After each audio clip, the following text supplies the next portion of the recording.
Masuk ke nomor 5. Nah, 1 sampai 4 itu ranah hablum minallah, teman-teman. Walaupun di poin nomor 1 ada hablum minannasnya. Di hijrah total berhubungan dengan ember bocor, minta maaf. Nomor 5 masuk, teman-teman. Nomor 5 itu apa? Silaturahmi, teman-teman. Apa itu silaturahmi personal? Kenapa saya katakan personal? Karena harus Anda duluan yang melakukan, bukan nunggu orang lain. Ya. Katakanlah sekarang bulan ini saya mau silaturahmi sama siapa aja. Dan ingat, ada kesalahan makna silaturahmi di Indonesia.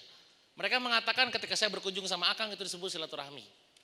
Ya, ketika saya berkunjung dengan kalian itu berhubungan dengan silaturahmi. Pada saat dengan orang lain, teman-teman, namanya bukan silaturahmi. Ya, pada saat dengan kerabat namanya silaturahmi. Makanya disebutkan silaturahmi itu dengan kerabat, uhuwah itu dengan sahabat. Dua-duanya harus dilakukan. Jadi jangan sampai nih ya Anda ngomong cita-citamu apa? Bermanfaat bagi orang banyak, betul? Karena apa? Dalilnya apa? Khairun nas anfa'uhum lin. Nah, sebaik-baiknya manusia adalah yang bermanfaat bagi sesamanya. Anda bermanfaat bagi orang lain.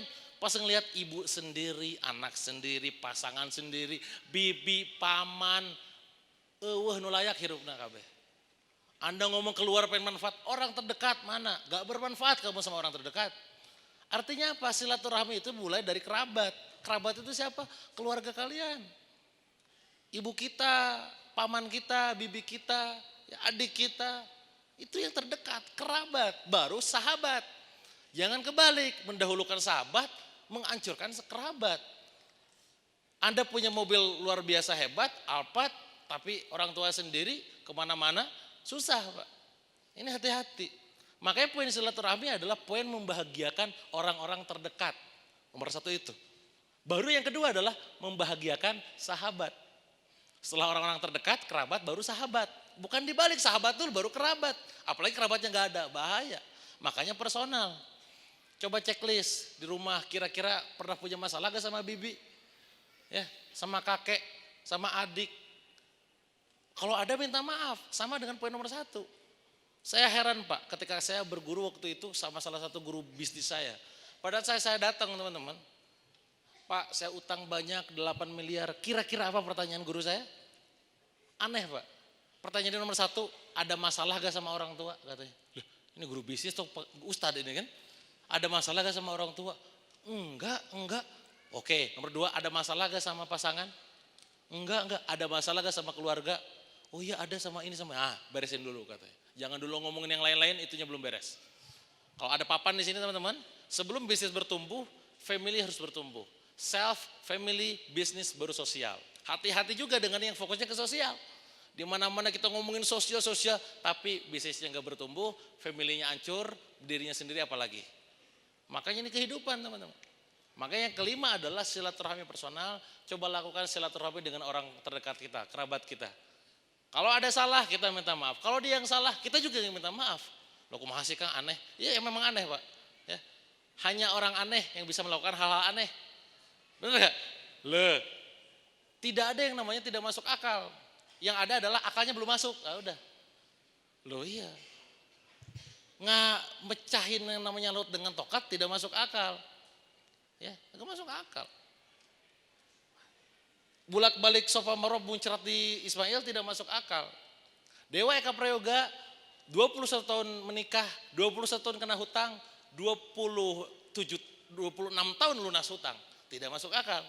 Kalau dimasukin ke akal, karena harus 64 tahun selesai.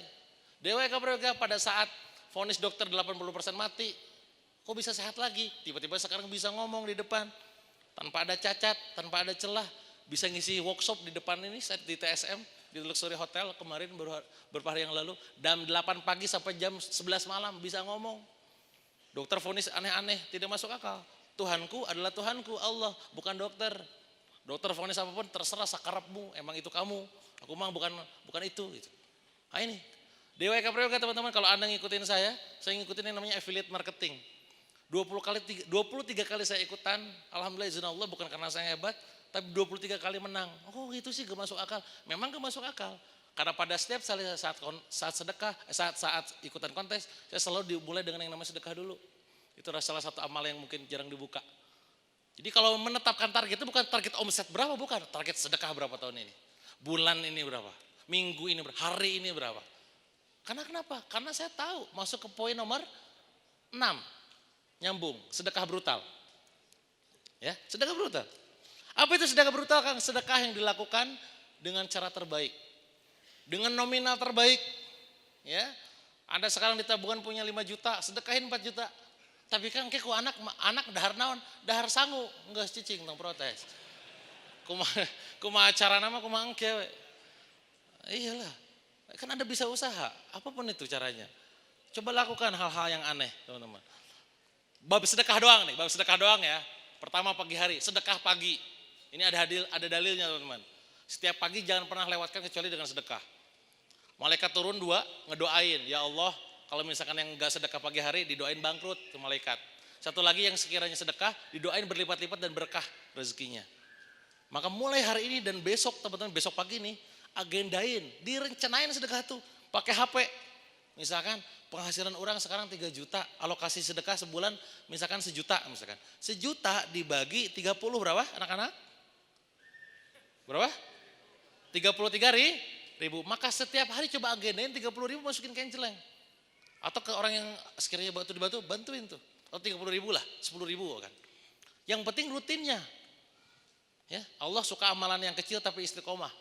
Rutin setiap pagi teman-teman. Diagendain, oke. Tiap hari sedekah pagi. Ketemu Jumat, nah sedekah Jumat. Sedekah Jumat, nasi Jumat. Misalkan, bagiin 10 nasi bungkus 10 kan cuma 100.000, bener gak? Bagiin aja tuh, bagiin. Ketemu bulan Ramadan, sedekah bulan Ramadan, terbaik. Ketemu misalkan nanti ketemu orang tua, sedekah ke orang tua. Ya, ketemu anak yatim, sedekah ke anak yatim. Ketemu orang baru, sedekah ke orang baru. Begitu cara mainnya teman-teman. Ya, dan sedekahlah dengan yang terbaik yang kita sukai. Ya, dalilnya sangat jelas juga. Ya, lan tanalul birra hatta tunfiqu mimma tuhibbun. Allah tidak akan memberikan sebuah kebaikan sebelum engkau menginfakkan harta yang kau cintai. Ya, apa itu yang kita cintai? Kalau kita sekarang cinta harta, cinta omset, sedekahin omset kali-kali. Ya. Bahkan diagendain bahkan gitu loh. Gak akan pernah tahu. Dan gak ada ceritanya orang hobi sedekah itu kismin, Pak. Gak ada ceritanya. Miskin maksudnya. Gak ada ceritanya. Mark Zuckerberg, Bill Gates, Warren Buffett, orang luar yang gak punya iman sedekahnya brutal, Pak. Jangan sampai kita ini, Pak, orang-orang Islam ya, orang-orang yang punya iman, ya, udah memiskin gitu kan, jarang sedekah. Miskin kuadrat, Pak. Lah iya kan, di dunia miskin, di akhirat apalagi gitu loh. Ini beneran serius. Kang, saya mah takut miskin kalau sedekah tuh. Udahlah, jangan sok kaya, udah belum kaya. Jangan takut miskin, udah belum kaya kan. Udah hajar aja gila-gilaan. Dengan apa Kang sedekahnya? Kalau ada punya uang dengan uang. Kalau ada punya waktu dengan waktu. Mengagendakan Anda ikut apa, bantu tenaga misalkan. Kalau ada punya ilmu, sedekah ilmu. Hari ini saya datang ke sini adalah bagian dari sedekah ilmu saya, pengalaman saya. Makanya ketika ada panggilan, Kang ngisi siap, saya bilang. Dan saya mewakafkan diri, gak menerima bayaran. Ya, pokoknya kalau ada bayaran biasanya saya lempar lagi. Bagian lagi ke yang lain gitu. Kenapa? Karena saya tahu itu adalah bagian dari sedekah ilmu saya. Kenapa kira-kira seorang dewa kok kalau sedekah sebegitunya teman-teman? Karena Anda gak ngalamin episode kayak saya pada saat saya sakit. Saat saya sakit teman-teman, itu semua tidak ada yang saya pikirkan. Ya. Saya koma teman-teman, hilang ingatan saya dalam kondisi sadar. Saya bercakap-cakap dengan diri sendiri. Ya Allah, kalau misalkan hari ini hari aku meninggal, apakah cukup amalanku untuk bisa masuk ke surgamu? Kalau misalkan hari ini aku wafat, apakah cukup kebaikanku untuk mendapatkan ridho engkau, ridhomu? Kalau misalkan hari ini adalah hari terakhirku, cukup gak semua amal soleh ini untuk bisa mendapatkan ridhomu, kasih sayangmu, keberkahan darimu, dan rahmat darimu? Ingat, manusia masuk surga bukan karena amalan, tapi karena rahmat dari Allah. Dan saya lanjutkan pertanyaannya, berdialog dengan diri sendiri, jangan-jangan ya Allah dosanya lebih banyak, jangan-jangan keburukannya lebih banyak, jangan-jangan maksiatnya lebih banyak, sehingga hal itu bisa membuat hamba bisa masuk ke nerakamu, mendapatkan siksamu, dan seterusnya. Dan saat itu teman-teman, wallahi teman-teman, istri aneh, anak aneh gak dipikirin. Omset apalagi Pak, padahal di setiap hari saya hidup teman-teman, kalau di bisnis omset berapa? Omset berapa? Omset berapa? Nanyanya omset setiap hari. Sampai-sampai ada CEO saya salah satunya Kalau ketemu anaknya tuh ngenalin saya tuh om kan. Om apa? Omset kata itu. Saking sampai masuk kepikiran bawah sadar. Tapi pada saat saya sakit teman-teman, omset dipikirin enggak? Enggak. Apa yang saya pikirin? Amal soleh, kebaikan, sedekah. Maka dalam surat Al-Munafikun ayat 10-11 teman-teman. Wa anfiqu mimma razaqnakum min qabli ayyati ahdakumul mautu fayaqula rabb rabbi laula akhartani ila ajalin qarib fa asaddaqa wa akum minas sholihin. Udah jelas. Kalau misalkan ada orang mati, pengen balik lagi ke muka bumi, pengen ngelakuin satu hal, apa itu? Sedekah. Jadi udah sekarang kita yang belum mati gitu ya. Jangan sampai ngalamin kayak begitu. Hadirnya saya, coba Anda ambil sebagai sinyal bahwa oke, hadirnya Kang Dewa di kajian malam ini, sinyal buatku bahwa aku harus lebih rajin lagi sedekah. Kang, saya takut miskin, takut ini, udah ketakutan hajalah syaitan, teman-teman. Ketakutan adalah syaitan. Kalau kita yakin iman, lakukan. Dalam Islam, dalam melakukan sesuatu, kalau enggak dilakukannya dengan cara terpaksa, dengan ikhlas, dengan cara terpaksa. Tenang, saya enggak akan minta Anda untuk sedekah brutal di malam ini. Enggak, tenang. Saya bukan ustadz yang lain. Ya, ustadz yang lain ada ustadz yang terkenal dengan sedekahnya. Kamu yakin sama Allah, yakin rezeki bakal sudah dijamin, yakin sedekah bakal dibalas, yakin. Kamu di dompet ada uang berapa? 2 juta. 1.800.000 ini kan. Loh, yakin sama Allah? Yakin. Yakin dibalas? Yakin. Siniin. Wow, sedekahin katanya. Kamu jangan lihat-lihat. Saya tanya kamu sekarang. Gak akan nanya di dompet. Kamu di rekening ada berapa? Oh, kena juga kan? Cek dulu sekarang. 10 juta. Sedekahin 8 juta. Tapi sedekahin. Yakin gak? Yakin sama Allah? Yakin. Sedekahin. Ini nomor rekeningnya. Ketawa mulu, tenang, gua gak akan nanya kamu tentang rekening, gak akan nanya tentang dompet. Kesini naik apa? Naik motor, Ustaz. Yakin sama Allah? Yakin. Yakin dibalas? Yakin. Kunci motor siniin. Nah. Ini Ustaz yang luar biasa, Pak. Adalah guru kita gitu ya. Tenang, saya gak akan minta Anda melakukan itu. Tapi yang penting adalah Anda melakukannya. Terlepas mau terang-terangan, mau sedekah, diam-diam, terserah sakarapmu. Ya. Sekali lagi ya, mau terang-terangan, diam-diam, terserah. Dalilnya dua-duanya ada.